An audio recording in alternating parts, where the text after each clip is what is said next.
Oh, this is gonna be crazy.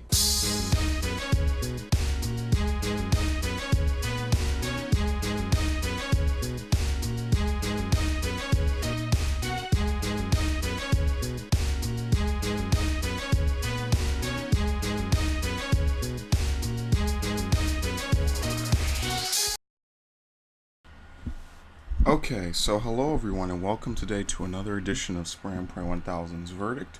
I am SpraynPray1000. I am SpraynPray1000 and today I'm going to be talking about the latest re-release of the Nintendo Zelda family, echoing 2013's Wind Waker HD. We now have 2016's Twilight Princess HD. So, to get down to brass tacks, I think the best way to jump into this would be to tackle the story first. It's your typical kind of Zelda story where Link is living a normal, peaceful life as a generic citizen of a usual small village, when, due to outside influences, he's thrust into his role as the hero of time, destined to save the world from the evil Ganondorf. And pretty much, the game's outline is as you would expect from, a Zelda game or a Mario game. It typically follows the same pattern outline. That's kind of the thing of the franchise. There are a few remixes of the plot here, and of course, I'm speaking now to people who have not played it before. There are some remixes of the plot. There are a few nice little hints and jumps and all sorts of things that you're not going to expect, and it's going to be a fun ride for you to experience. If you have already played it, really the only thing I'll say to you is just hang on tight, and I'll get to the things that are better and worse about this edition than the last two versions. Um, but the story is very interesting, I feel, and it's certainly much better handled than Wind Waker and Skyward Sword, definitely, and Ocarina to some degree. And again, this is all very subjective. In my opinion, this is my favorite Zelda game, so everyone has their own sort of things. But this Zelda game really does a good job, I feel, of handling the atmosphere, of having a story that's really in depth and has consequences for the characters, and just in general feels like, I don't want to say more realistic, but definitely more involving for the characters in question. So definitely there, I give them a good amount of points for the story because it really draws me in way more than Wind Waker did, and way more than Ocarina did, and retrospectively, looking back, way more than Skyward Sword. Well, back, looking forward, or looking forward, looking back. I don't know. It in my opinion, it still holds up today because it is much more involving for most of the characters than Skyward Sword.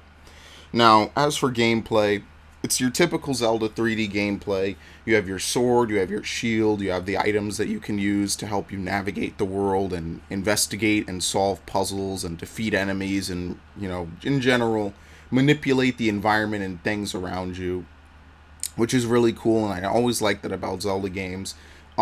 This game gives Link the ability to transform into a wolf, which opens up new possibilities because he's now, rather than being a human, he's now a beast, so he has beast senses. He can dig. He gains the ability to perform multiple attacks on multiple enemies. And in general, the combat changes a bit more.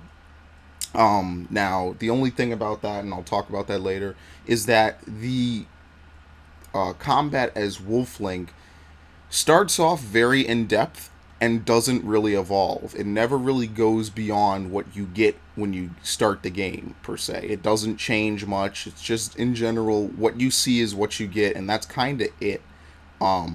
There's nothing too major that really happens with Wolf Link. In fact, I'm pretty sure you almost don't get any upgrades at all. So your attack power never increases, your move pool never increases. And that's one thing that's a little bit disappointing, I feel, about this game, is that they put in this Wolf Link mode, but it really only feels useful for the first half of the game. And this is a complaint I had about the first two iterations of this game. Well, really one iteration, but the first the first release of this game had the same problem. Is that Wolf Link is a great tool that's used in the first half or so of the game, and then after that it's kind of only used selectively, like almost really never, unless you're solving puzzles or hunting for Poes. And I just really feel they could have tried to implement it a bit more, just to keep things fresh, just to keep it, more interesting. And yeah, but in general, combat as Link is pretty evolved, I would say, over Wind Waker. Similar to what they did in Minish Cap, where you have a lot of different special sword abilities. In this game, Link can learn up to 7 unique sword abilities that all are basically called hidden skills, and you find them by interacting in the overworld with objects. And from learning these sword skills, you gain access to new techniques in combat, which a lot of which are pretty useful, some of which are not so much, but definitely a lot of them are, or at least most of them, are very vital to defeating enemies in the game. Um, Although you can beat them without it for sure, it certainly helps, and it's a nice way to keep the sword combat from being just a button masher like it pretty much was in Wind Waker. Um, there's no parry in this game. Instead, the parry ability has been split into 2 separate hidden skills, like I just said. So that definitely helps to keep it fresh, as opposed to, again, Wind Waker's combat being just sort of attack, attack, attack. And if it's a monster that needs to be parried, you simply wait for them to attack, and then you do the almost infallible parry, to deal massive damage to them. Um, so yeah, in that regard, it's pretty simple.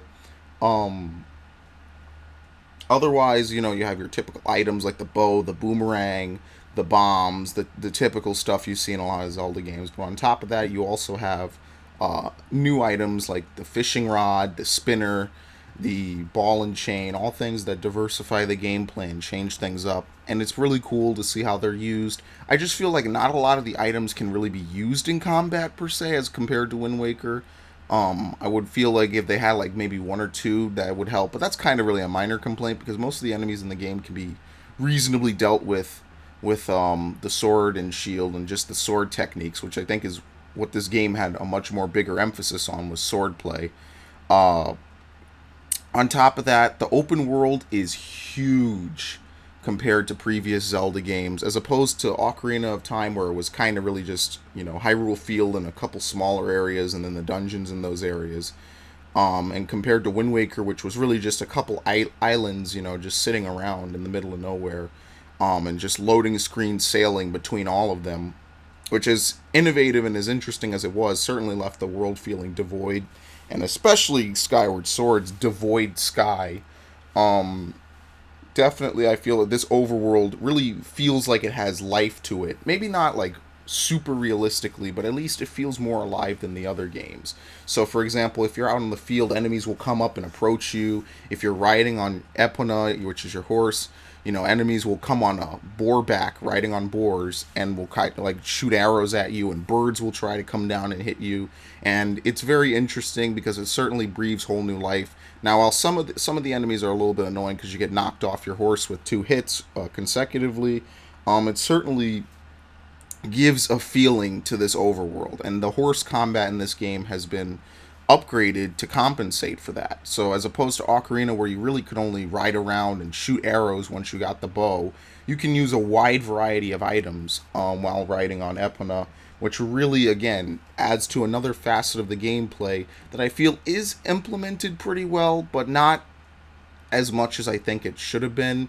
Again, kind of the first half of the game was chock full of these great ideas, and then they kind of withered away in the second half in favor of more traditional Zelda gameplay and more typical dungeon crawling. Um, so really what I think is the problem is just that they had a lot of great ideas for the first half of the game, but they never really added any of them to the second half. They decided to go more traditional Zelda for the second half, which is interesting, but at the same time, you have a lot of good stuff, and most of it's well done and well evolved, and it would just been nice to see maybe a few things get a few new pushes. In general, the gameplay hasn't changed much. You go into a dungeon, you get your big key, you get your dungeon map, you get the compass, you explore the dungeon, you fight enemies, you solve puzzles, you get to the boss. And I mean, that's really kind of a very fast watering down of what it really is, but it's the same formulaic stuff that made Zelda popular. So if you like that then, you'll like it here now. Additionally, the only thing that I will say is a little bit weird are the graphics. Unlike Wind Waker, the graphics haven't been given a 100% overhaul. And again, I think part of that is because Wind Waker definitely needed it when going from 4.3 to 16.9, and just the amount of colors and stuff they could bring out. Twilight Princess doesn't receive that as much, which isn't in itself a bad thing. Although I will admit that a few of the textures and a few things kind of look a little bit out of place. Like, you can definitely tell that this was a game not released for modern consoles. It was definitely feels like a game that would have been a late GameCube game. Yeah, that's all I'll say because I don't know about the Wii. But definitely it feels like a late GameCube game, which still looks good because I still stay by the fact that Metroid Prime still looks very good even to this day.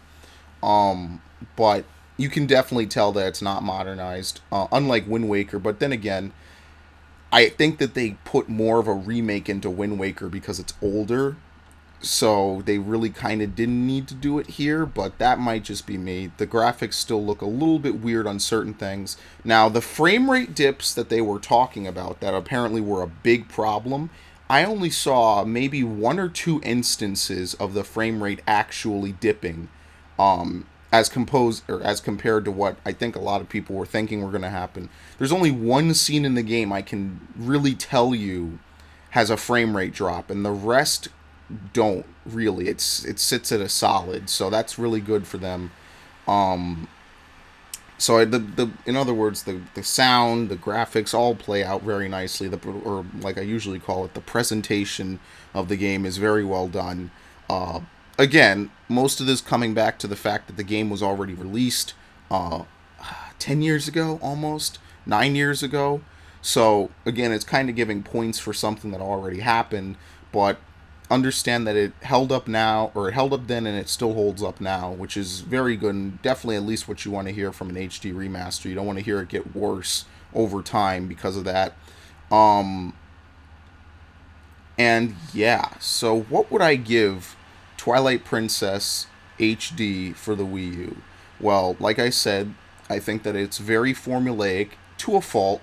They don't really use a good job of re-implementing older ideas or older items and later on in the game up until the final dungeons. Some of the final dungeons are pretty short. Um, the last two, namely, are pretty much very short dungeons. In fact, I would go as far to say, which that actually surprised me when I was playing the game again. I did not remember them being so short. Usually, the last couple of dungeons in a Zelda game are very in depth, very grueling. Although, really, I would say that more about the top-down Zelda games. Now that I think about it, usually the 3D ones have very easy dungeons, so that would be a point I would have to mull on later. But what would I give Twilight Princess HD? I would give Twilight Princess HD a 93 out of 100, because what it does is it takes classic Zelda gameplay and it remixes it very nicely, and that's what it did 10 years ago. I'm just going to say 10. It's roughly about that. And even now, it's kind of still holds up in that regard. It's still fun to play, and especially since, we have Skyward Sword, which is so-so, this game really holds up compared to that. And I think that this is definitely going to be one of the more underrated Zelda games, but at the same time, definitely a very good catch. Like, I would also say the same about Majora's Mask, with the innovative stuff that they do in that game with the time and all the different stuff and all the quest lines that you can pursue.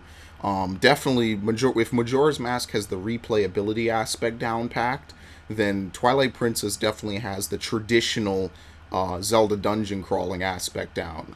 Definitely a lot of dungeons in this game, a lot of cool stuff that they do, and just a lot to experience and a lot to do. And even just by itself, a 30-hour dungeon, or 30-hour dungeon, okay, yeah, that would be ridiculous if they put that in any Zelda game. A 30-hour game, by any means and any measure, definitely really good. Much longer than Wind Waker, I feel, when, you're not sailing and that's eating into time. There's actually a lot more stuff to do in this game, and I respect that. So, whereas I think I gave Wind Waker a 92 out of 100, I'll give Twilight Princess a 93 out of 100 just because it lasts longer, it has more to it.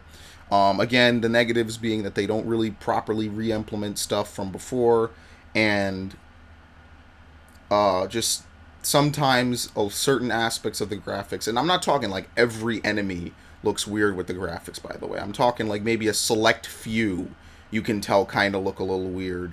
The character models look fine in my opinion, remembering that this is an old game. It's like the remaster of Resident Evil from last year. It just looks a little bit different, but it looks fine. So there's just a few textures and a few things that, really show the game's age really well. But otherwise, pretty good. Definitely a lot of fun to play through. A lot, each and every individual combat scenario was fun. When you diversify it, use sword skills, mix it up, and yeah. So that is going to be it for this verdict. I am SpraynPray1000. And I will see you guys later. Definitely a must-have here. Definitely a great fun game, and I really look forward to see what else they do. So thank you, and I'll see you guys next time on the verdict.